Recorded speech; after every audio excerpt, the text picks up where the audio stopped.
نور على نور يهدي الله لنوره من يشاء.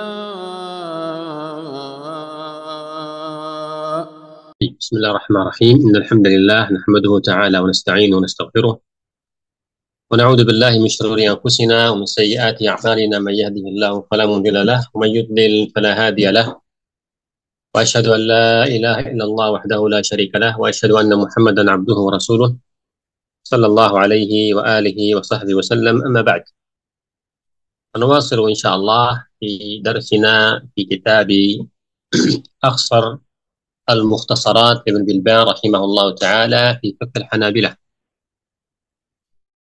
Kita lanjut insyaallah dari kitab Akhsar al-Mukhtasarat Ibn Bilban rahimahullah ta'ala, dari kitab Fiqhul Hanabila rahimahullah ta'ala. Dan kita telah sebutkan, kita jelaskan furud al-wudu dan wajibat al-wudu. Dan insyaallah malam ini kita akan jelaskan barakallahu fikum sunan al-wudu, sunnah di dalam wudu. يقول رحمه الله تعالى: ومن سننه استقبال قبلة وسواك.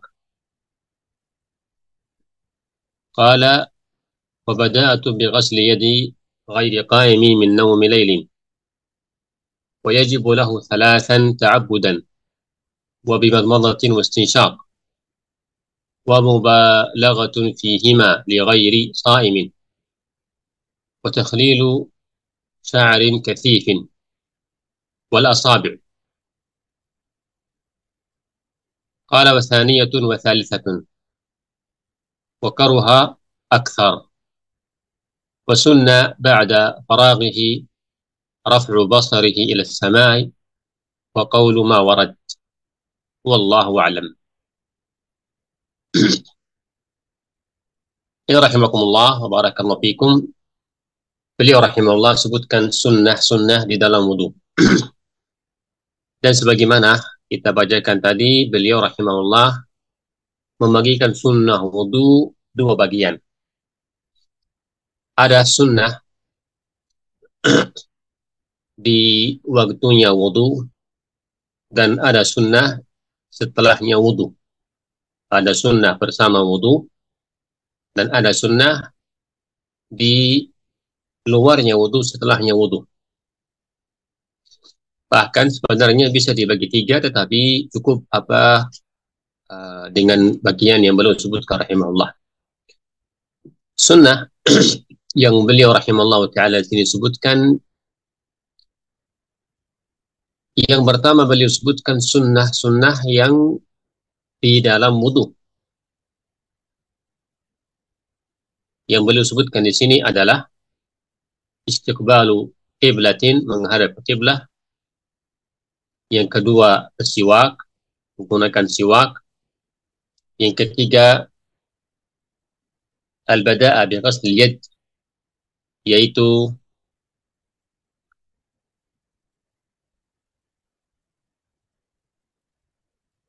yang ketiga, memulai menyucikan dua telapak tangan sebelum menggunakannya untuk wudu. Dan beliau juga sebutkan di situ hukumnya, wajibnya kapan. Yang keempat yaitu madmadah, berkumur-kumur. Yang kelima istinsyaq. Yang keenam mubalagha fihima li ghairi shaim, sungguh-sungguh di dalam berkumur-kumur dan istinsyaq. Dan yang ketujuh takhlilu sya'rin kathif, menyela rambut yang lebat atau yang banyak. Yang keenam atau yang kedelapan, menyela juga jari tangan atau kaki. Yang kesembilan yaitu rahimakumullah ghaslah thaniyah wa thalithah kama qala rahimahullah, yaitu berwudu, menyucikan seluruh anggota wudu yang kedua kali dan ketiga kali. Dan istilahnya beliau sebutkan rahimahullah wa ta'ala makruh lebih dari 3 kali. InsyaAllah akan disebutkan binal subhanahu wa ta'ala. Dan sebelumnya rahimakumullah, sunnah-sunnah yang beliau sebutkan di sini rahimakumullah wa ta'ala sebenarnya mudah dipahami. Dan para ulama rahimahullah wa ta'ala, ini faidah sebelum kita masuk ke bahasannya beliau, karena para ulama berselisih menghitung sunnah atau berapa sunnah dalam wudu dan juga faraidul wudu, apakah ini sunnah atau wajib. Para asalnya adalah karena ayat suratul Maidah yang telah kita sebutkan, ayat ke-6 di awal babul wudu. Di dalamnya Allah Subhanahu wa taala hanya menyuruh mencuci muka dan tangan dan mengusap kepala dan mencucikan 2 kaki, dan dengannya ini 4 anggota badan, dan juga dengan tertibnya yang Allah sebutkan Subhanahu wa taala. Para ulama mengambil termasuk hal yang wajib atau yang fard yang kita sebutkan kemarin, tertib wal muwalah. Karena itulah para ulama mengatakan seluruh ayat atau seluruh hukum selain yang di surat Al-Maidah dan seluruh hadis atau hukum yang di luar hadis-hadis yang besar yang masyhur yang menjadinya ibu hadis di dalam wudu, dasarnya hadis dalam wudu, kata ulama ini bahwa seluruh hukum di luar ayatul Maidah, di luar hadis yang besar yang menjadi dasar dalam wudu, seluruh hukum tersebut adalah sunnah. Adapun yang lain berselisih, mereka tetap mengatakan jika ada perintahan di dalam wudu walaupun di luar hukum yang di ayat surat Al-Maidah atau di luar hadis yang masyhur, tetap hukumnya wajib. Kita tidak perlu meluaskan bahasan ini rahimakumullah. Jadi rahimakumullah, sunnah wudu yang beliau rahimahullah wa ta'ala sebutkan di sini, sebagaimana tadi kita bacakan, kita bisa hitung menjadi 9. Tetapi jika kita ingat bahwa riwayah yang kedua dari madhab al-Imam Ahmad rahimahullah yang terkait dengan baca basmalah, kita sebutkan kemarin bahwa masyhur madhab al-Hanabilah rahimahumullah bahwa baca basmalah adalah wajib, sebagaimana yang tadi kita di sini, yang kemarin kita juga jelaskan di sini. Tetapi juga ada riwayah dari Imam Ahmad dan juga ulama yang lain dari Hanabilah menguatkan, dan itu menjadi yang kuat wallahu a'lam, bahwa baca al-basmalah hukumnya adalah sunnah. Berarti sunnah wudu dengan hitungan di sini berarti 10. Yang pertama yaitu baca al-basmalah. Jadi kita seakan-akan kita menarik hukum yang beliau di sini sebutkan wajib, yaitu basmalah dalam wudu, kita menarik menjadikan sunnah. Jadi yang pertama adalah baca bismillah, dan telah kita sebutkan barakallahu fikum hal-hal yang terkait dengan basmalah dan kapan kita sebutkan basmalah, dan cukup hanya mengucapkan bismillah, tidak perlu menambah ar-Rahman ar-Rahim. Hal ini telah kita sebutkan.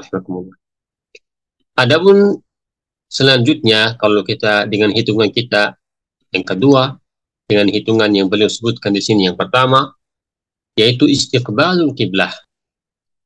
Berarti yang kedua dengan hitungan kita, karena kita nambah al-basmalah, yang pertama al-basmalah, yang kedua yang beliau sebutkan di sini istiqbalul kiblah, menghadap ke kiblah ketika berwudu.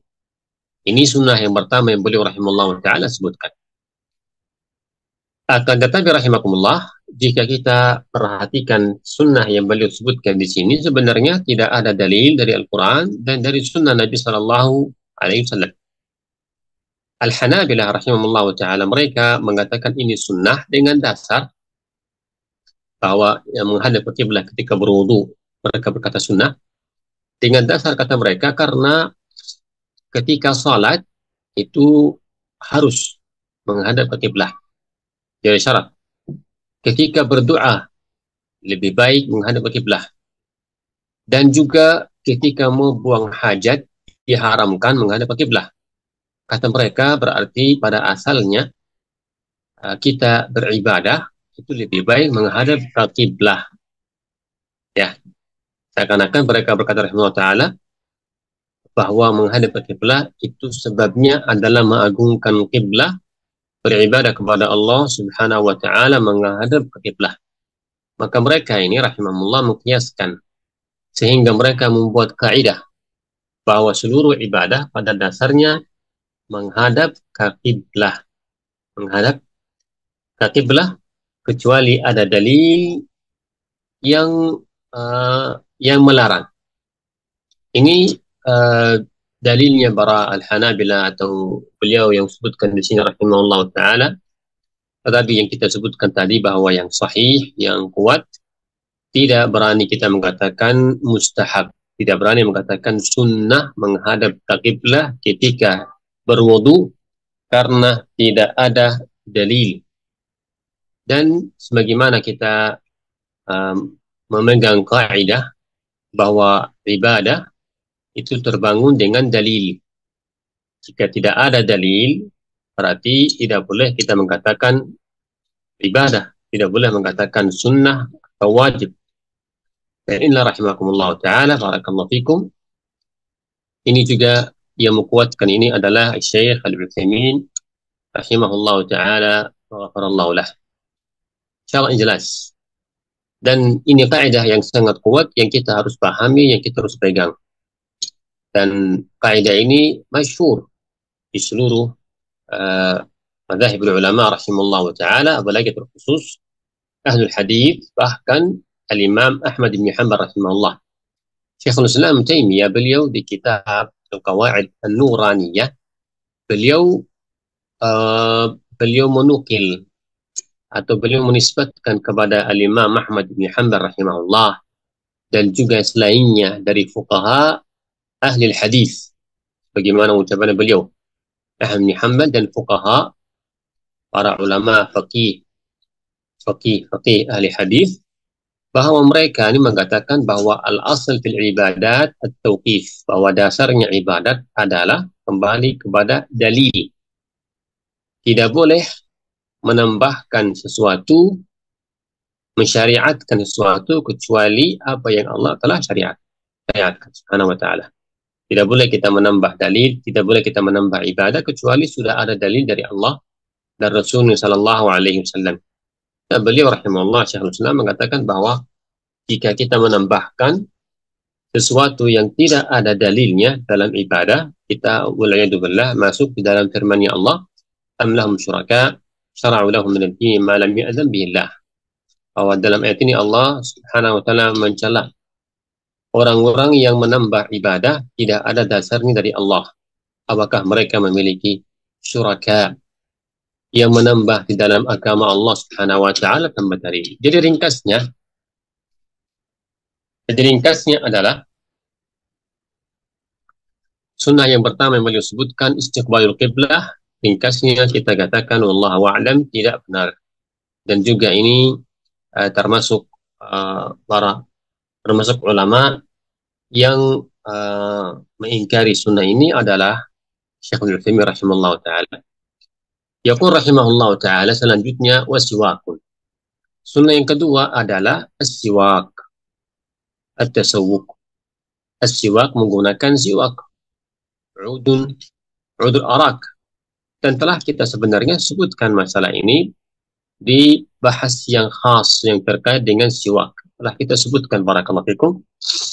Maka tidak perlu kita ulangi. Kita sebutkan bahwa Al-Hanabilah rahimahullah ta'ala mereka mengatakan bahwa siwak sunnah baik di waktu wudu atau sebelum salat, dan juga kita sebutkan beberapa keadaan yang dianjurkan kita menggunakan siwak, seperti masuk ke rumah, seperti juga para ulama mengatakan ketika membaca Al-Quran, dan selanjutnya yang kita sebutkan barakallahu fikum. Insyaallah jelas. Para ulama mengatakan bahwa siwak sunnah, termasuk Hanabilah. Dan mereka Hanabilah mengatakan waktunya siwak di dalam wudu yaitu ketika berkumur-kumur. Insyaallah jelas. Bahkan seluruh ulama sepakat bahwa siwak ketika berwudu itu sunnah. Insyaallah ini jelas. Tidak perlu kita ulangi bahasan ini karena kita telah jelaskan. Sunnah yang selanjutnya, yang ketiga ya, atau yang keempat. Yang ketiga dari hitungannya beliau di sini yang beliau sebutkan, atau yang keempat dengan hitungan kita. Karena tadi kita sudah nambah al-basmalah. Yang ketiga yang beliau sebutkan rahimahullah, qala wa bada'atun bi ghasli yadin أو يد غير قائم من نوم ليل بغسل يد غير قائم من نوم ليل ويجب له ثلاثا تعبدا. Yang ketiga yang beliau sebutkan rahimahullah ta'ala, perhatikan ini karena agak sedikit butuh fokus ini insyaallah. Yang ketiga yaitu cuci dua telapak tangan sebelum berwudu. Sebagaimana yang tadi kita bacakan. Bada'atun bi ghasli yadi. Mulai dengan menyucikan dua telapak tangan, jadi ghairi qa'imin naum. Mulai cucikan dua telapak tangan bagi orang yang tidak bangun tidur malam. Bagi orang yang tidak bangun tidur malam. Kata beliau, وَيَجِبُ لَهُ ثَلَاثًا تَعَبُّدًا. Dan menjadi wajib bagi orang yang bangun tidur malam, menjadi wajib hukumnya mencuci dua telapak tangan sebelum wudu. Jadi rahimakumullah, biar kita lebih jelas, barakallahu fikum. Beliau rahimahullah wa ta'ala di sini menghitung sunnah yang ketiga. Dari sunnah wudu, cuci dua telapak tangan. Dan beliau rahimahullah ta'ala menjadikan ini sunnah dengan dua hal. Yang pertama, cuci dua telapak tangan menjadi sunnah dengan dua hal. Yang pertama, bagi orang yang tidak bangun dari tidur. Ya. Tidak bangun tidur, dia tidak tidur, jika mau pergi wudu, maka sunnah dia cuci tangan. Ya, jadi yang pertama bagi orang yang tidak bangun tidur, tidak tidur, misalnya salat duhur, azan duhur dia sedang bekerja atau lagi duduk, dia tidak tidur, maka ketika azan pergi mau berwudu, maka sunnah bagi dia cuci dua telapak tangan sebelum wudu. Ini hal yang pertama. Yang kedua, yaitu yang beliau sebutkan di sini, jika orang bangun tidur di waktu malam, ya, insyaallah jelas ini. Jadi dengan bahasa lain yang lebih mudah kita sebutkan, yaitu cuci dua telapak tangan, itu hukumnya beliau sebutkan di sini menjadi dua hukum. Yang pertama, cuci dua telapak menjadi sunnah. Yang kedua, menjadi wajib. Kapan menjadi sunnah dalam wudu? Menjadi sunnah di halil yaqadah. Apa yaqadah? Ketika tidak tidur. Ketika apa? Tidak tidur. Tidak bangun tidur. Jelas? Tidak bangun tidur malam. Jelas. Hukumnya adalah, beliau sebutkan adalah sunnah. Dan bihamdillah, ini hukum yang disepakati oleh seluruh ulama. Dan ditekankan sebelum dia memasukkan tangannya ke dalam bijana, ya, ditekankan di sini untuk dicucikan dua telapak tangan. Apa dalilnya? Dalilnya hadis Umran Maula Uthman akhbarahu, bahwa beliau melihat Utsman bin Affan radhiyallahu taala anhu arda, bahwa Utsman menyediakan air wudu dan beliau menyucikan dua telapak tangan 3 kali. Baru beliau memasukkan dua telapak tangan di air, baru berwudu. Riwayat Bukhari Muslim. Ini hadis Utsman radhiyallahu anhu arda, sangat jelas bahwa beliau ketika beliau mau berwudu, sebelum berwudu beliau mencucikan dua telapak tangan 3 kali. Ini insya Allah hukum yang pertama yang sunnah. Perhatikan kata beliau, wa yajibu lahu thalathan ta'abbudan. Berarti tadi kita katakan cuci dua telapak tangan memiliki 2 hukum. Pertama menjadi sunnah, yang kedua menjadi wajib. Menjadi sunnah kapan? Jika tidak, atau ketika dia tidak dalam keadaan tidur. Jika tidak keadaan bangun tidur, dia cukup cuci dua telapak tangan, hukum sunnah. Adapun yang kedua diambil dari ucapannya beliau, wa yajibu lahu thalathan ta'abbudan. Yang kedua menjadi wajib. Kapan wajib? Kapan menjadi wajib cuci dua telapak tangan? Yaitu jika bangun tidur di waktu malam. Bangun tidur di waktu malam. Jadi orang malam tidur, bangun sebelum dia berwudu, misalnya salat subuh atau tahajud, sebelumnya dia harus menjadi wajib cuci dua telapak tangan. Jelas insyaallah. Apa dalilnya? Dalilnya hadis Abi Hurairah radhiyallahu taala anhu ardah yang telah kita sebutkan sebelumnya. Istayqadha ahadukum min nawmihi fala yaghmis yadahu hatta yaghsilha thalathan fa innaha la yadri ayna batat yaduh. Ini sebenarnya telah kita sebutkan. Wasallam, jika ada orang di antara kalian bangun tidur, maka jangan dia memasukkan tangannya di dalam bijana, sehingga dia menyucikannya 3 kali. Karena sesungguhnya dia tidak tahu di mana telah tidur tangannya. Itu maknanya.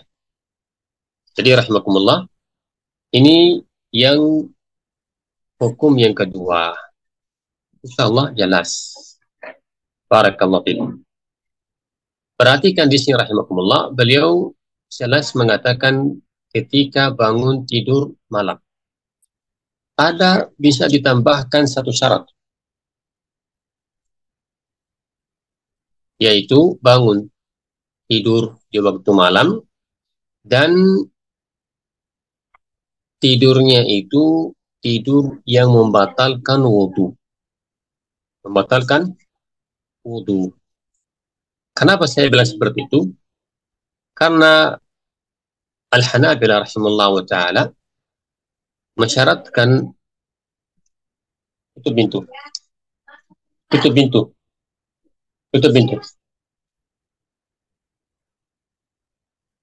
Afwan. Al-Hanabilah rahimahullah ta'ala mereka membagikan tidur itu 2. Nanti kita akan sebutkan di nawaqidul wudu, membatal wudu. Ada tidur yang membatalkan wudu, ada tidur yang tidak membatalkan wudu. Yang membatalkan wudu yaitu tidur yang lama. Tidur yang apa? Yang lama. Jika tidur lama, wudunya batal. Jika tidurnya sebentar, tidak batal wudu. Berarti rahimakumullah, jika orang bangun tidur malam, yang mana pada asalnya lama dia tidur, jika bangun maka wajib bagi dia cuci 2 telapak tangan. Adapun misalnya jika ada orang baru saja tidur, belum lama, berapa menit, ya, 1, 2, 3 menit, bangun, lupa dia salat Isya misalnya, maka ini tidurnya dia. Jika tidak lama, berarti apa? Dalam keadaan hukumnya, dia tidak harus mencucikan 2 telapak tangan. Ini insya Allah bisa dipahami, barakallahu fikum. Ya rahimakumullah, dengan ringkas saya ulangi lagi, insya Allah jelas. Cuci dua telapak tangan menjadi hukumnya dua. Pertama, sunnah memulai cuci dua telapak tangan sebelum berwudu. Kabar menjadi sunnah ketika orang tidak tidur, ketika orang tidak bangun tidur malam. Hukumnya sunnah dan para ulama sepakat dalam hukum tersebut. Yang kedua, menjadi wajib. Kabar menjadi wajib yaitu ketika bangun bangun tidur malam dan tidur lama, itu menjadi hukumnya apa? Wajib. Insyaallah jelas. Barakallahu fiikum. Ya rahimakumullah. Madhabul Hanabilah rahimahumullah taala. Barakallahu fiikum. Mereka mengatakan hukumnya adalah wajib ta'abbudan. Wa hadha khas, atau ini mufradatul Hanabilah. Hanya madhabul Hanabilah rahimahumullah taala yang mana mereka mewajibkan cuci dua telapak tangan ketika bangun tidur malam. Baik rahimakumullah. Adapun makna qaulihi ta'abbudan di sini yaitu dengan niat beribadah kepada Allah Subhanahu wa taala. Karena hukum-hukum di dalam fikih itu terbagi dua. Ada hukum yang kita bisa mengetahui ilahnya, sebabnya. Pada umumnya sebelumnya seluruh hukumnya Allah, syariatnya Allah, bahkan seluruh af'al perbuatannya Allah Subhanahu wa taala, ciptaannya Allah ada hikmah. Tetapi kita belum tentu kita mengetahui seluruh hikmahnya Allah Subhanahu wa taala. Tidak mengetahui seluruh hikmahnya Allah. Di dalam fikih rahimakumullah, hukum-hukum dalam fikih terbagi dua. Ada yang kita mengetahui sebabnya dan hikmahnya. Dan ini dengan sebab itu, dengan kita mengetahui sebab itu, kita bisa menggunakan kias. Ini nanti hukum-hukum bisa dikiaskan dengan yang lain. Adapun yang kedua, hukum-hukum dalam fikih ada yang kita tidak mengetahui hikmahnya. Kita tidak mengetahui apa sebabnya diharuskan ini, diharuskan itu.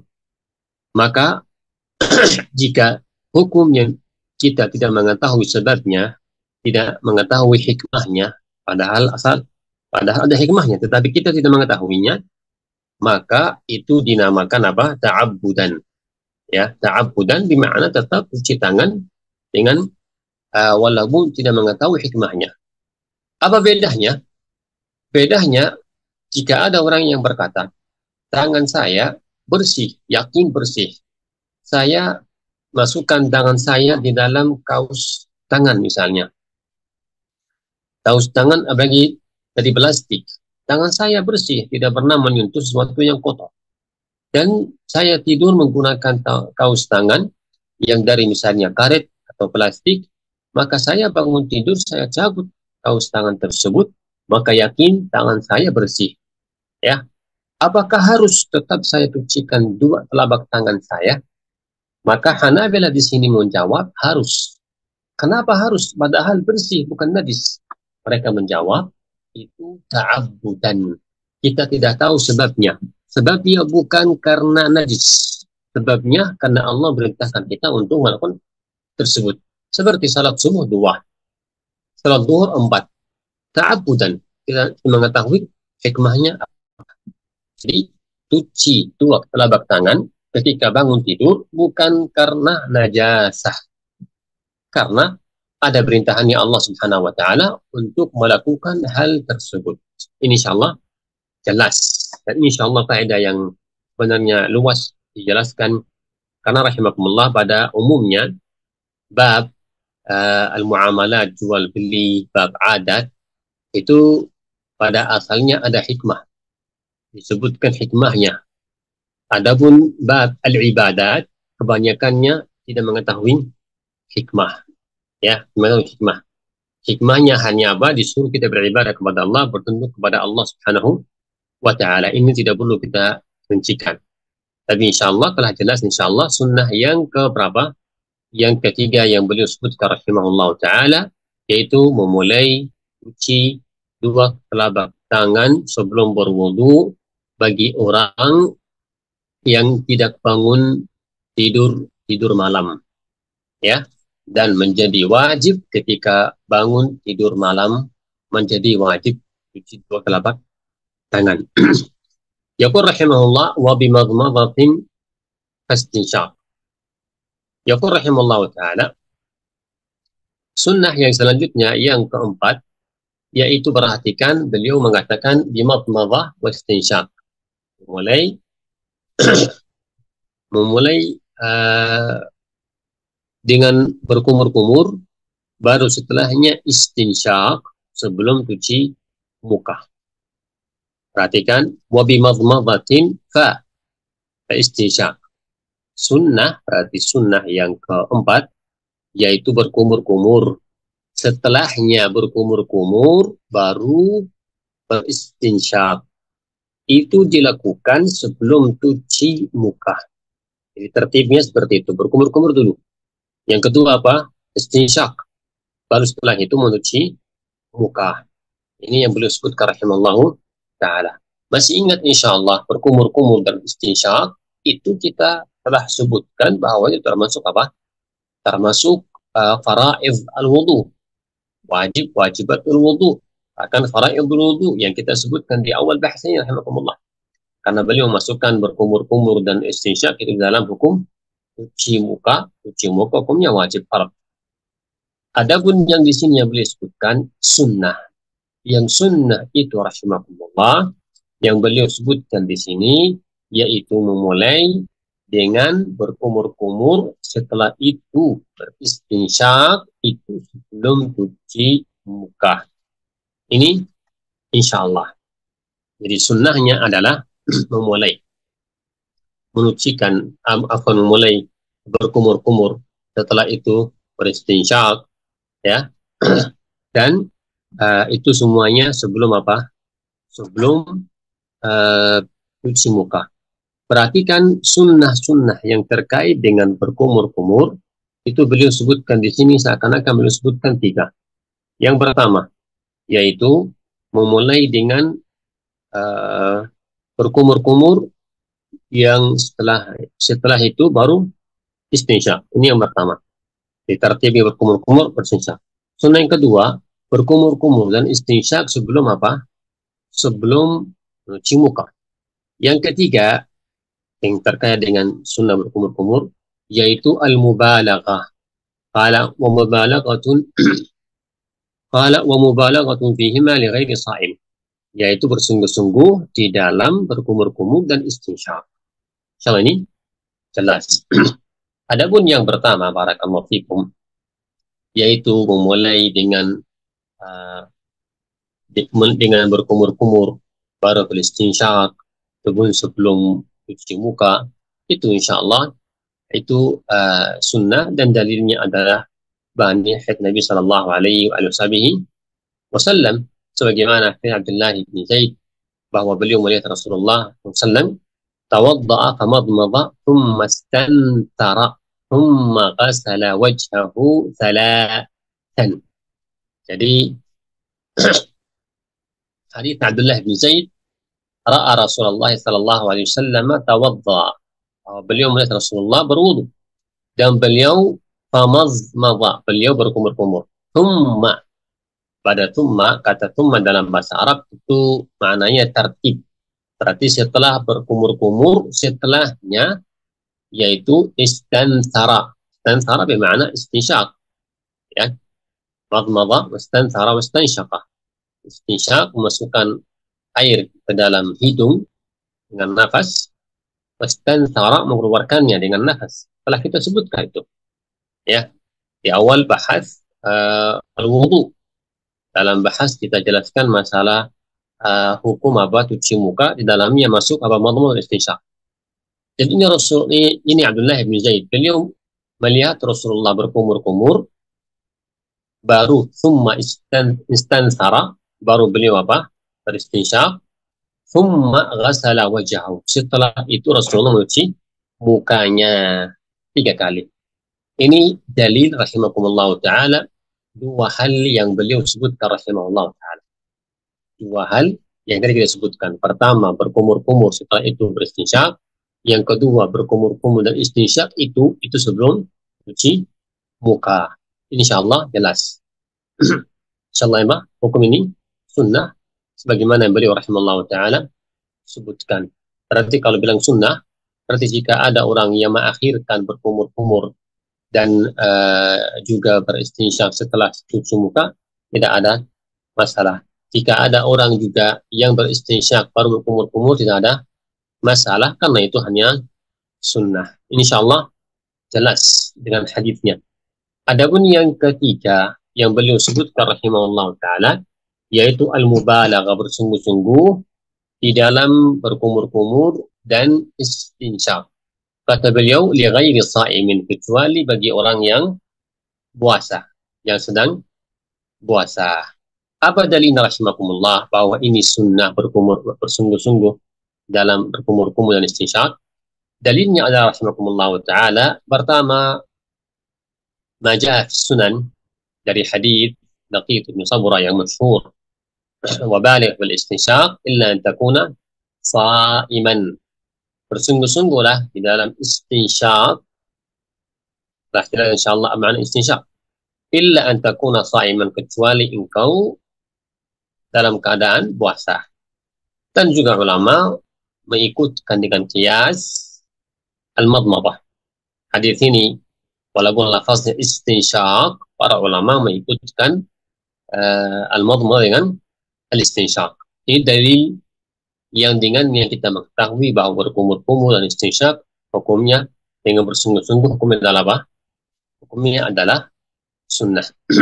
Dan juga ijma' ulama, bahwa ulama seluruh sepakat. Ini bukan khas madhab Hanabilah, seluruh ulama sepakat. Karena itulah menjadi dalil. Karena ijma' itu termasuk dalil. Ulama sepakat bahwa bersungguh-sungguh di dalam berkumur-kumur dan juga beristinsyak itu adalah sunnah. Insyaallah ini jelas. Baik, sekarang kita harus mengetahui bedanya, barakallahu fikum, bedanya bedanya berkumur-kumur yang kita sebutkan di awal bab ini, berkumur-kumur insya itu wajib, tetapi bersungguh-sungguh itu sunnah. Apa beda di antaranya ini? Apa bedanya? Ya, karena kita sebutkan di awal bahas ini, yang namanya berkumur-kumur dan istinsyak hukumnya adalah fardu, masuk dalam hukum muka. Ya, di sini al-mubalaghah, bersungguh-sungguh, menjadi sunnah. Apa bedanya? Coba kita perhatikan rahimakumullah taala. Ya rahimakumullah, di dalam al-madmadah rahimakumullah, atau ya, al-madmadah menjadi wajib dengan dasar orang memasukkan air ke dalam mulutnya dan dia memutarkan air ini dalam mulutnya. Jika memasukkan air dalam mulutnya dan dia memutarkan dalam mulutnya, itu wajib. Itu wajib. Harus, kata ulama, harus digoyangkan atau dimutarkan air dalam mulutnya. Itu namanya madmadah, wajib. Adapun yang sunnah dalam madmadah, yaitu berusaha memutarkan air di seluruh mulutnya. Ya, seluruh mulutnya, sehingga di seluruh istilahnya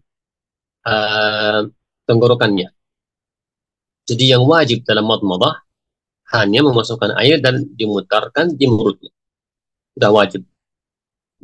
Apa yang dimaksud di sini mubalaghah, bersungguh-sungguh menjadi sunnah, yaitu dimutarkan di seluruh tenggorokannya menjadi sunnah. Sama juga rahimakumullah istinsyak. Yang wajib dalam masalah istinsyak yaitu al-wajib, yaitu memasukkan atau menarik air dengan nafas ke dalam hidungnya. Asal menarik ke dalam hidungnya itu wajib. Kapan menjadi sunnah, yaitu mubalaghah, bersungguh-sungguh, yaitu menariknya dengan keras sehingga masuk ke ujungnya hidung, ke ujungnya hidung. Ini sunnah. Sama jelas. Barakallahu fikum. Ya, jadi bersungguh-sungguh di dalam madmadah wa istinsyak, maknanya adalah di dalam madmadah yaitu memutarkan air di dalam mulutnya sehingga seluruh tenggorokannya kena air. Ini bersungguh-sungguh sunnah. Dan juga sunnah dalam istinsyak yaitu menarik air dengan nafas ke dalam hidungnya sehingga ujungnya hidung. Ujungnya hidung, ini sunnah. Adapun asalnya madmadah wa istinsyak, asalnya wajib. Yang wajib itu kapan? Tadi disebutkan. Yang wajib itu asal memasukkan dalam madmadah, asal masukkan air ke dalam mulut dan dimutarkan. Ini wajib. Istinsyak asal menarik air dengan nafas ke dalam hidung itu wajib. Sunnah yang lebih dari tadi. Sunnah yang lebih bersungguh-sungguh yaitu rahimakumullah sunnah dalam madmadah memutarkan air sehingga seluruh tenggorokannya kena air. Yang kedua istinsyak menjadi sunnah bersungguh-sungguh yaitu menarik air dengan nafas sehingga seluruh atau sehingga ujungnya hidung. Insyaallah jelas kita bedakan antara dua hukum ini. Beliau di sini rahimallahu taala berkata, "Li ghairi sha'imin." Ini sunnah bersungguh-sungguh. Ya, bukan asal madmadah wa istinsyak. Madmadah istinsyak itu hukumnya fardu ain. Afwan, fardu dalam furud. Bisa dibilang fardu ain. Tapi dengan bahasa yang kita biasa digunakan di sini fardu. Wajib, fardu. Madmadah istinsyak fardu. Tetapi fardu baik orang yang puasa atau yang tidak puasa. Puasa, ya puasa.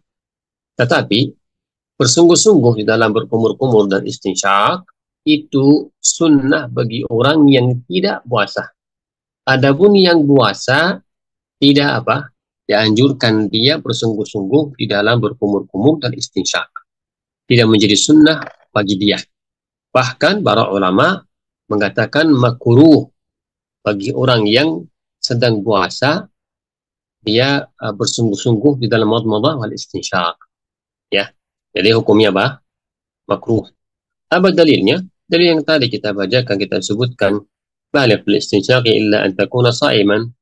Bersungguh-sungguh beristinsyak kecuali engkau dalam keadaan puasa.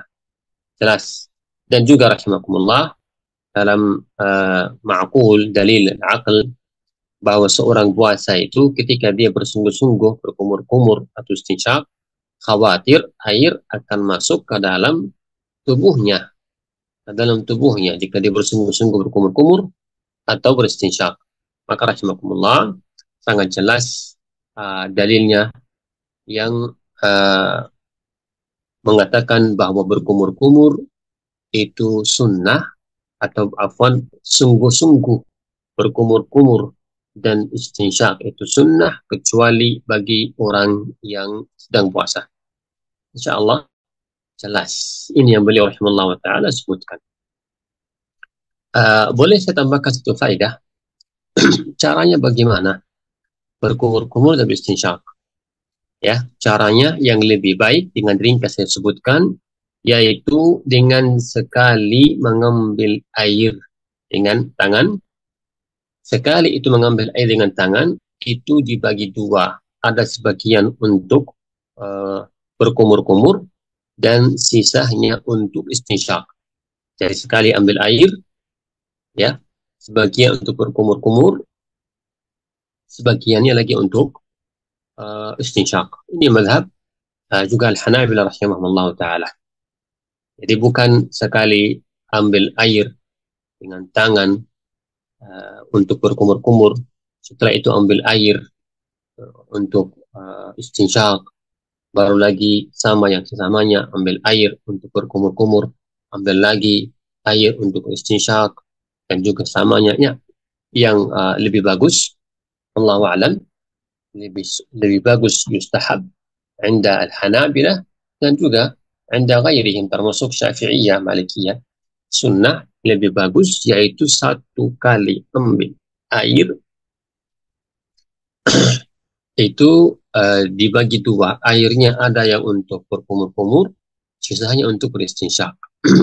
Jadi cukup 3 kali itu untuk berkumur-kumur dan istinsyak. Sangat jelas. Termasuk dalilnya adalah hadis Abdullah bin Zaid sahihain ثم أدخل يده في الثور فمضمض واستنشق واستنثر غرفات ثلاث غرفات. Beliau berkumur-kumur dan istinsyak dan juga istinthar, mengeluarkan air dari hidungnya dengan angin, dengan nafas tiga kali. 3 gharafat 3 kali. 3 kali berarti tadi dibagi 2. Setiap kali ambil air dibagi 2. Ini insyaallah yang saya tambahkan. Ada juga riwayat sahihain sama juga Hayatullah bin Zaid, madmada wastanjaqa min wahidah. Lebih jelas. Beliau Rasulullah berkumur-kumur dan beristinsyak dari 1 kali ambil air. Ya, 1 kali ambil air dibagi 2 yang tadi kita sebutkan, insyaallah jelas. Insyaallah barakallahu fikum. Bahkan seperti Imam Ibnu Al-Qayyim Al-Hambali, beliau mengatakan tidak ada hadis yang sahih yang memisahkan berkumur-kumur dan istinsyak. Yang sahih yang tadi kita sebutkan dalam sahihain dari Hayatullah bin Zaid, dan juga ada hadis Ibni Abbas radhiyallahu taala anhu arba. Semua hadis itu menguatkan bahwa caranya berkumur-kumur dan istinsyak yaitu sekali ambil air untuk berkumur-kumur dan untuk istinsyak. Insyaallah jelas. Barakallahu fikum. Insyaallah bismillah jelas, tidak perlu lagi tambahkan sunnah-sunnah yang terkait dengan berkumur-kumur dan istinsyak. Jadi rahimahullah, kita masuk ke bahasan ke sunnah yang selanjutnya. Berarti diulangi lagi biar lebih jelas. Sunnah termasuk sunnah wudu, berkumur-kumur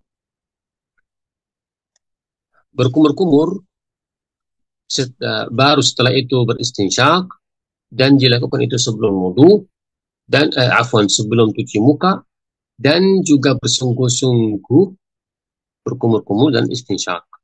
Yaqul rahimahullah wa takhlilu sya'rin kathifin. Kata beliau rahimahullah, ini sunnah yang keberapa? Kelima, keenam.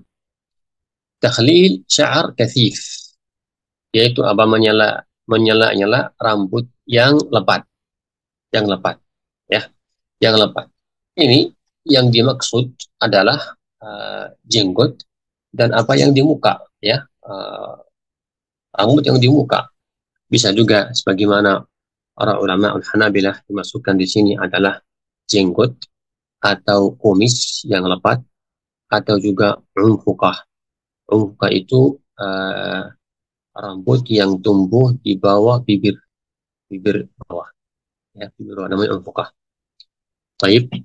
Jadi rahimakumullah, termasuk sunnah yang kelima yang beliau sebutkan rahimahullah ta'ala, ini sunnah 5 atau 6, ya, bahwa menyela-nyela rambut jenggot dan semisalnya. Baik, maknanya adalah rahimakumullah, yaitu memasukkan air ke dalam jenggot yang lebat, sehingga air itu masuk ke dalam jenggot sampai kena di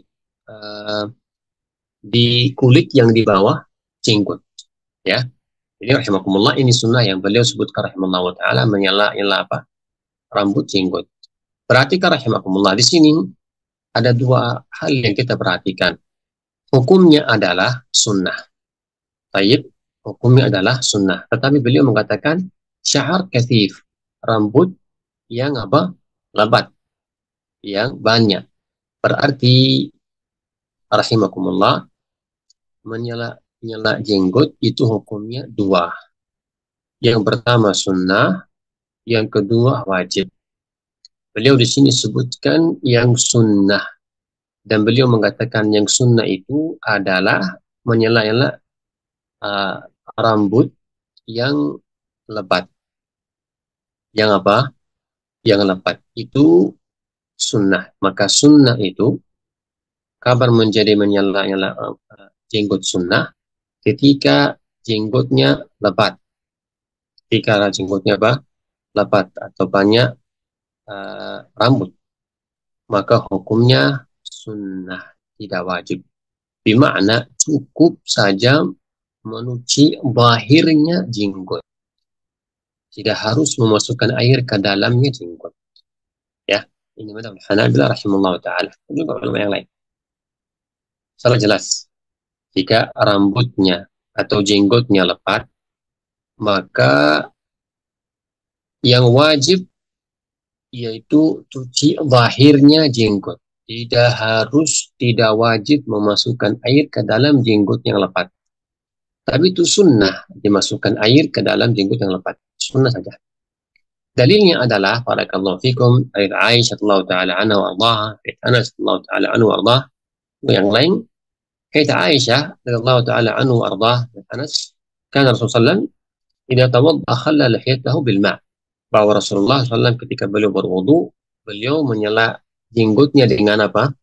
Dengan air. Menyela jenggot dengan air. Rawahu Abu Daud wa ghairuhu. Ini fi'il Rasulullah melakukannya. Padahal jenggotnya Rasulullah SAW jenggot yang lebat. Berarti ini sunnah bukan wajib. Bukan wajib. Rasulullah tidak memerintahkan. Hanya Rasulullah melakukannya. Pada dasarnya melakukan fi'ilnya Rasulullah itu hukumnya adalah sunnah. Dan karena memang lebat, berarti zahirnya jenggot menjadi hukumnya zahirnya muka. Zahirnya jenggot menjadi hukumnya zahirnya muka, maka cukuplah yang dicuci zahirnya jenggot saja. Insya Allah ini jelas. Baik, barakallahu fikum. Kapan menjadi wajib harus dimasukkan air di dalam jenggot? Kapan nyalanya kamu jadi wajib? Yaitu jika jenggotnya tidak lebat, jenggotnya tidak banyak rambut, ya, sedikit saja. Sehingga atau kaidahnya dilihat warna kulit dari bawah jenggot. Jika dilihat warna kulit, masih dilihat warna kulit, ya, dari bawahnya jenggot, berarti itu namanya jenggot tidak apa? Lebat. Berarti ini hukumnya wajib memasukkan air ke dalam jenggot tersebut. Sehingga kena ke kulit yang di bawah jenggot. Dan ini tidak ada yang berselisih dalam masalah ini. Apa sebabnya? Sebabnya karena masih dilihat warna kulitnya di bawah jenggot, berarti itu masih hukumnya wajah. Warna kulit dilihat, berarti masih hukumnya wajah. Berarti harus dikenakan air wudu. Insya Allah jelas. Barakallahu fikum. Jadi ini rahimakumullah. Ini diambil dari ucapannya beliau, wa takhlilu sya'rin kathifin. Kata beliau apa? Kathif. Kathif itu apa? Lebat. Berarti yang lebat hukumnya sunnah, memasukkan air dan jenggotnya. Yang tidak lebat menjadi hukumnya wajib. Insyaallah ini jelas sebutkan dengan ringkas rahimakumullah. Ibnu Qayyim rahimahullah ta'ala, beliau mempunyai madhab yang beliau mengatakan bahwa menyela jenggot itu kadang sunnah, maksudnya Rasulullah tidak selalu menyela jenggotnya, ya, maka kadang kita menyela jenggotnya yang lebat, kadang tidak perlu kita nyela jenggotnya, ya. Tapi ingat, jika jenggotnya tipis, tidak lebat, harus dimasukkan air ke dalam jenggot. Insyaallah jelas ini. Barakallahu fikum. Setelahnya beliau rahimahullah ta'ala mengatakan wal asabi', yaitu menyela-nyela juga jari. Jari di sini masuk di dalamnya adalah jari tangan atau kaki. Menyela-nyela jari tangan atau kaki. Ini termasuk sunnah, kata beliau rahimahullahu ta'ala. Barakallahu fikum. Ini rahimakumullah. Beliau mengatakan ini sunnah. Jika berwudu, sunnah menyela menyela-nyela jari tangan dan kaki. Padahal rahimakumullah ta'ala, sebenarnya para ulama rahimahumullah ta'ala, mereka membagi dua rahimakumullah. Ada hukumnya hanya sunnah menyela nyala jari tangan dan kaki kadang menjadi wajib. Ya, menjadi wajib kapan? Jika jari tangan atau kaki, lebih jelas kaki, ya tersambung sehingga ketika kita berwudu tidak kena air wudu di antara dua jari, maka ini menjadi wajib. Menjadi wajib. Ya, ini para ulama sepakat dalam masalah itu. Bukan tersambung maknanya tersambung kulitnya tersambung, bukan cuma apa terlalu rapat, tapi bukan tersambung, bukan maknanya bukan kulitnya tersambung, bukan. Ya, ya. Kalau dipisahkan terpisah. Berarti jika terlalu rapat jarinya kaki, ya, maka wajib uh, wajib menyela jari kaki. Baik. Adapun menjadi sunnah yaitu jika jarinya kaki dan tangan itu tidak tersambung, tidak terlalu rapat. Jadi walaupun tidak menyelaknya, tetap kena air wudhu, tetap kena air wudhu. Maka itu menjadi hukum adalah sunnah, sebagaimana madhab Al-Hanabilah rahimahullah ta'ala, bahkan madhab juga selain Al-Hanabilah rahimahullah ta'ala. InsyaAllah jelas. Barakallahu fikum. Ini dibedakan hal ini supaya kita memahami. Pada dasarnya seluruh ulama sepakat jika air tidak akan sampai ketika berwudu, tidak sampai di seluruh anggota wudu, maka harus menggunakan cara supaya kena seluruh anggota wudu. Termasuk di sini ya, menyela-nyela jari tangan atau kaki. Ini hukumnya tadi terbagi dua. Jika memang jari kakinya tersambung atau tadi saya sebutkan terlalu rapat, maka wajib dikenakan seluruh tubuh, termasuk di antara dua jari, dikenakan air wudhu. Adapun jika tidak perlu maksudnya jari kakinya terbuka biasa, wajar, ya, seluruh kulit yang di antara jari kena wudhu, maka itu menjadi hukumnya sunnah sebagaimana yang beliau rahimahullah ta'ala sebutkan di sini, dan insyaallah jelas. Barakallahu fikum. Insyaallah jelas. Barakallahu fikum. Termasuk dalilnya di sini adalah rahimakumullah hadis dari juga Laqit bin Sabrah, yaitu asbighul wudu wa khallil bainal asabi'. Qala sallallahu alaihi wasallam, asbighul wudu, hendaklah membaguskan wudumu, dan khallil bain asabi', hendaklah kamu menyela-nyela jari-jarimu. Insyaallah ini hadis yang menjadi dalil bagi ulama yang mengatakan bahwa menyela-nyela antara jari tangan atau kaki itu hukumnya sunnah. Insyaallah ini jelas. Juga ada hadis Ibnu Abbas Allah taala anhu yang maknanya sama, wallahu alam bis-shawab. Ya, walaupun ini hadisnya sebenarnya zahirnya adalah amr, perintahan dari Rasulullah sallallahu alaihi wasallam, dan juga Ibnu Abbas bin Imam Ahmad zahirnya adalah amr. Karena itulah Al-Imam Ibnu Qayyim Al-Hambali rahimahullah, beliau mengambil madhab tengah. Beliau berkata bahwa Rasulullah sallallahu alaihi wasallam kadang menyela-nyela jari tangan atau kaki, kadang tidak. Dan tadi hukumnya seperti yang tadi kita sebutkan, barakallahu fikum, terbagi dua. Wallahu alam bis-shawab. Para ulama juga mereka menyebutkan caranya. Ya, caranya menyela jari tangan dan kaki. Ya, mungkin kita tidak perlu sebutkan di sini.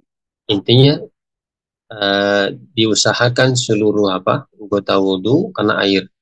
Ya, kalau mau disebutkan dengan ringkas ada mungkin bisa, yaitu barakallahu fikum, baik kalau jari tangan yaitu dengan cara yang istilahnya tashbik. Tashbik itu yaitu apa namanya? Menjalin jari, ya, memasukkan dua jarinya tangan kanan ke tangan kiri. Adapun di kaki, adapun jari yang di kaki, yaitu seluruh cara bisa boleh, tetapi Hanabila menyebutkan cara khas. Mereka mengatakan dengan menggunakan jari apa namanya kelingking tangan kiri, ya, tangan kiri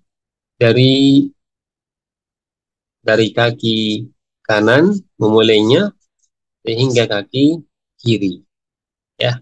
Ini para ulama al-Hanabilah rahimahullah taala menjelaskan seperti itu. Karena qalu bi khunsar min khunsar ila khunsar, bi khunsar min khunsar ila khunsar.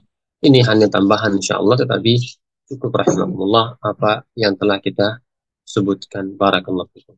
Selanjutnya adalah beliau rahimahullah taala sebutkan watsaniyah watsalitsah. Sunnah yang ke-8 yang beliau rahimahullah taala sebutkan di sini dari terakhir sunnahnya, sunnah wudu di dalam wudu, yaitu at-tatslits, istilahnya at-tasniyah wa at-tatslits, tsaniyah wa tsalitsah, yaitu mengulangi wudunya yang kedua kali sama ketiga kali. Yang maksud sini, yang dimaksud yaitu berwudu 2 kali 3 kali, ya. Cuci muka sekali itu yang wajib, yang kedua kalinya itu sunnah, yang ketiga kali itu sunnah. Itu yang dimaksud, itu yang dimaksud. Insyaallah ini jelas, ya. Itu yang sunnah. Yang pertama kali itu wajib, karena Allah Subhanahu wa taala dalam surat Al-Maidah tadi, Allah menyuruh kita mencuci muka, ya, mencuci muka, mencuci tangan, dan juga mengusap kepala dan mencuci kaki. Allah memerintahkan sekali. Karena itulah yang wajib, yaitu sekali cuci muka, sekali cuci kaki, sekali usap kepala, sekali cuci kaki. Ya, itu yang apa? Yang wajib. Lebihnya itu sunnah, sebagaimana Rasulullah sallallahu alaihi wasallam lakukan di beberapa hadis yang telah kita sebutkan. Barakallahu fikum. Para ulama rahimahullah ta'ala mereka mengumpulkan. Mereka mengatakan bahwa Rasulullah sallallahu alaihi wasallam di dalam cara beliau berwudu yang terkait dengan adat, ya, hitungannya berapa kali Rasulullah itu wudunya, mengulangi wudunya atau mengulangi cuci mukanya dan yang lainnya, itu ada 4 keadaan. Ada 4 apa? Keadaan. Yang pertama yaitu Rasulullah pernah sekali saja mencuci muka, sekali mencuci tangan dan kaki, sekali saja. Kama jaa fi Al-Bukhari dan Ibnu Abbas bahwa Rasulullah tawadda'a marrah, bahwa Rasulullah sallallahu alaihi wasallam berwudu sekali saja. Ada juga Rasulullah sallallahu alaihi wasallam pernah berwudu 2 kali. Sebagaimana kata Abdullah ibn Zaid bahwa Rasulullah SAW tawadda marratain. Bukhari juga, Rasulullah berwudu 2 kali. Cuci muka 2 kali, cuci tangan 2 kali, cuci kaki 2 kali.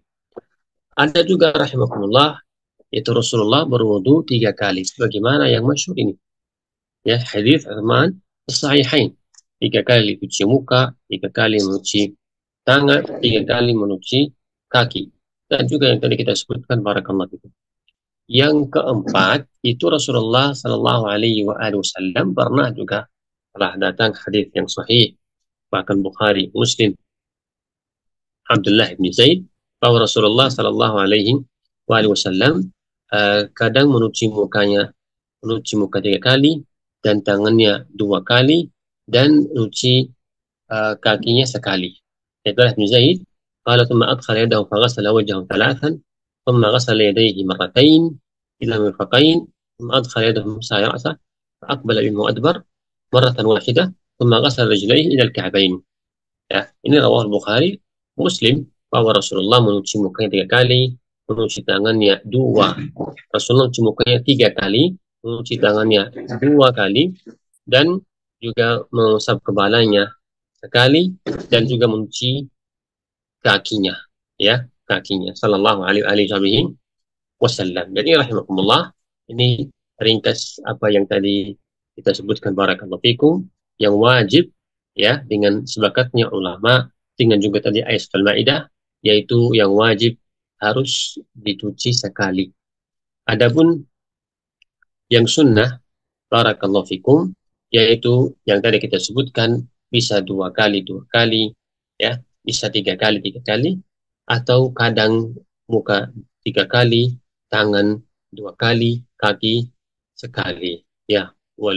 Dan yang kebanyakan Rasulullah yaitu 3 kali 3 kali, kebanyakan. Dan lebih bagus, sebagaimana madhab Syekhul Islam Taimiyah, lebih bagus yaitu apa? Kadang kita sekali saja, kadang 2 kali, kadang kadang 3 kali itu kebanyakan, kadang sekali, kadang 2 kali, kadang dibedakan, muka 3 kali, tangan 2 kali, kaki sekali, karena itu semua telah datang dari Rasulullah Sallallahu Alaihi Wasallam. Ini sunnah yang beliau sebutkan rahimahullah wa taala, itu berlaku di muka dan juga di tangan dan di kaki. Adapun kepala dan telinga, yaitu para ulama berselisih, tetapi madhabul Hanabilah rahimahumullah taala, yaitu rahimahumullah, bahwa usap kepala dan usap juga telinga itu sunnahnya hanya sekali. Sunnahnya apa? Hanya sekali. Ini madhab masyhur Al-Hanabilah wa qul jumhur ahli ilm. Cukup sekali. Jadi tadi yang kita sebutkan 3 kali, 2 kali, itu berlaku di muka dan tangan dan di kaki. Insyaallah rahimahumullah taala, ini sunnah-sunnah yang beliau sebutkan rahimahullah. Terakhir beliau mengatakan wa kuriha akthar. Wa kuriha akthar, yaitu maknanya adalah makruh kita lebih dari 3 kali, ya, berwudu lebih dari 3 kali. Ya rahimakumullah, dalilnya adalah pertama kali ijma'ul ulama, bahwa ulama sepakat bahwa berwudu lebih dari 3 kali itu hal yang makruh, hal yang makruh. Dan juga rahimakumullah, hadis Abdullah bin Amr, bahwa beliau SAW berwudu 3 kali. Setelah itu kata beliau SAW, hakadha al-wudu faman zada ala hadha faqad asa'a, faqad asa'a wa zalam, faqad asa'a wa zalam. Kata beliau sallallahu alaihi wasallam, itu begitulah wudu, begitulah wudu, barang siapa yang menambah dari hal ini, maka dia membuat kesalahan dan dia berbuat kezaliman, membuat kezaliman. Ini ringkasnya insyaallah, barakallahu fikum, sunnah-sunnah yang beliau sebutkan yang terkait dengan apa? Dengan dalam wudu. Sebenarnya mau saya berhenti di sini, cuman tinggal sedikit ini, ya. Kita lanjut sedikit, selesaikan. Qala wa sunnah ba'da faraghihi raf'u basari ila as-sama' wa qul ma warad. Kata beliau rahimahullah, sunnah setelah selesai wudu. Berarti sunnah ini setelah wudu. Setelah wudu beliau sebutkan 2. Yang pertama, mengangkat matanya ke atas langit. Maksudnya mengangkat, melihat ke arah langit dan membacakan doa. Ada sunnah fi'liyah, perbuatan melihat ke langit. Yang kedua, mengucapkan doa. Adapun yang pertama rahimahullah, yaitu melihat ke langit, itu sebenarnya sahih, wallahu ta'ala alam bisawab, itu tidak sahih. Tidak perlu kita melihat ke arah langit ketika setelah kita berwudu, karena hadis yang menganjurkan kita melihat ke langit setelah berwudu sebelum bacakan doa, itu hadis yang lemah, hadis Uqbah bin Amir.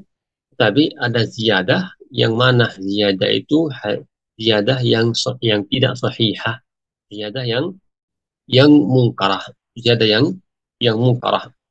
Uqbah bin Amir قال من توضأ فأحسن وضوءه ثم رفع نظره إلى السماء فقال أشهد أن لا إله إلا الله وحده لا شريك له وأن محمدا عبده ورسوله فتحت له 8 أبواب من الجنة يدخل من أيهما شاء, ya, bahwa barang siapa yang berwudu dan dia membaguskan wudunya, baru dia melihat ke langit dan dia mengucapkan doa yang tadi, asyhadu an la ilaha illa Allah wahdah la syarikalah wa anna Muhammadan abduhu rasulah, futihat lahu abwab, futihat lahu 8 abwab min jannah, akan terbuka bagi dia 8 pintu surga, masuk dari mana yang dia ingin. Tambahan kata lafzah, dia mengangkat, dia melihat ke langit, itu lafzah yang tidak sahihah, munkarah, wallahu alam bisawab, kama qala At-Tirmidzi rahimahullah ta'ala wa ghairuhu min ahli al-ilm. Jadi rahimakumullah, dengan ringkas yang kita sebutkan barakallahu fikum, doa atau zikir yang dibacakan di ibadah wudu, yaitu bisa kita katakan rahimakumullah ta'ala dua. Yang pertama sebelum mulai wudu, yaitu baca bismillah yang tadi kita sebutkan barakallahu fikum. Yang kedua setelah selesai wudu, ada yang sebelum atau di awal wudu baca bismillah. Yang kedua setelah selesai wudu ada doa yang kita bacakan seperti tadi kita sebutkan ya, Uqbah bin Amir dan juga hadits Umar bin Khattab dan yang lain, yaitu membacakan asyhadu an la ilaha illallah, asyhadu an la ilaha illallah wahdahu la syarikalah wa asyhadu anna Muhammadan abduhu wa rasuluh. Bisa ditambahkan Allahumma ja'alni minat tawabin waj'alni minal mutatahhirin, atau juga bisa mengucapkan subhanakallahumma wa bihamdik asyhadu an la ilaha illa anta astaghfiruka wa atubu ilaik. Ini semua sahih barakallahu fikum, ya. Yang pertama itu asyhadu an la ilaha illallah wahdahu la syarikalah wa anna Muhammadan abduhu wa rasuluhu, itu hadis Umar bin Khattab radhiyallahu taala anhu ardhah, kama qala sallallahu ma minkum min ahadin yatawadda fayablugh aw yusbiqu al-wudu thumma yaqul asyhadu an la ilaha illallah wahdahu la syarika lah wa asyhadu anna Muhammadan abduhu wa rasuluhu illa futihat lahu abwabul jannah ats-tsamaniyah. Al-hadis jadi lafaznya adalah yang tadi kita bacakan, asyhadu an la ilaha illallah wahdahu la syarika lah wa asyhadu anna Muhammadan abduhu wa rasuluh. Ada tambahan di riwayat dari Imam At-Tirmidzi rahimahullah ta'ala, Allahumma ja'alni minat tawabin wa ja'alni min al-mutatahhirin. Hadhihi ziyadah, tambahan juga yang mensahihkan sebagian ulama rahimahullah ta'ala seperti Syekh Al-Albani rahimahullah ta'ala. Baik, insyaallah. Dan juga yang tadi disebutkan yang tambahan subhanakallah bihamdik asyhadu an la ilaha illa anta astaghfiruka wa atubu ilaik. Ini rawaha al-Imam An-Nasa'i rahimahullah fi amal lail اليوم الليلة dan Al-Hakim rahimahullah ta'ala wa ghafarallahu lahu. Ini rahimahullah ta'ala ringkas faidah yang terkait dengan al-wudu. Dan terakhir, sebagian kita dengar sebagian muslimin membaca doa di dalamnya wudu.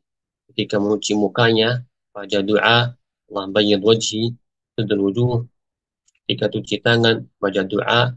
Itu semua hadis yang tidak sahih, yang tidak benar, yang para ulama rahimahullah ta'ala, baik Hanabilah atau Syafi'iyah atau yang lain atau Malikiyah, mereka mengatakan bahwa itu semua zikir yang dibacakan di dalam wudu, zikir yang tidak sahih.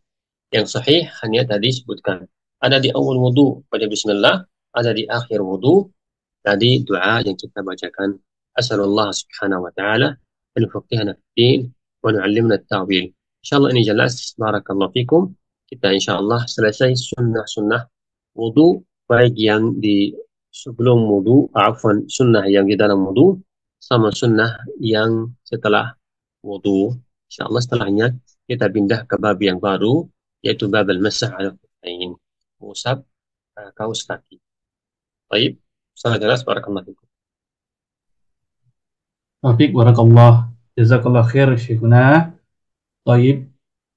Buat para ikhwah, sekiranya ada soalan, boleh unmute dan tanyakan. Baik, Syekh, di sini ada soalan. Ya, bismillah. Di negeri kami, imam membaca kunut nazilah pada setiap solat Jumaat dan sudah melebihi 1 tahun. Apakah kami turut mengangkat? Baik, bismillahirrahmanirrahim. Yang kuat wallahu a'lam bissawab dalam masalah terkait dengan nazilah yaitu sebenarnya kembali kepada uh, imam muslimin. Yang dimaksud di sini adalah kembali kepada hakim. Ini madhabnya Syekhul Islam Ibnu Taimiyah rahimahullah taala. Jika hakim uh, menyuruh imam-imam di masjid untuk membaca kunut, kita ikuti. Menyuruhnya misalnya dalam sebulan, dalam setiap salat, atau hanya salat Jumat, atau misalnya satu salat di antara yang lain, kunut nazilah, maka wallahu alam ikutilah, karena jika ada perintahan dari imam atau khalifah muslimin atau hakim atau presiden yang lain atau orang hajat yang lain. Ini wallahu alam bissawab. Karena para ulama berselisih dalam masalah ini. Yang kuat wallahu alam yaitu kita ikuti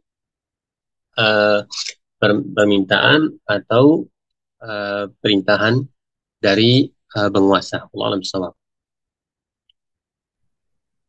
Baik.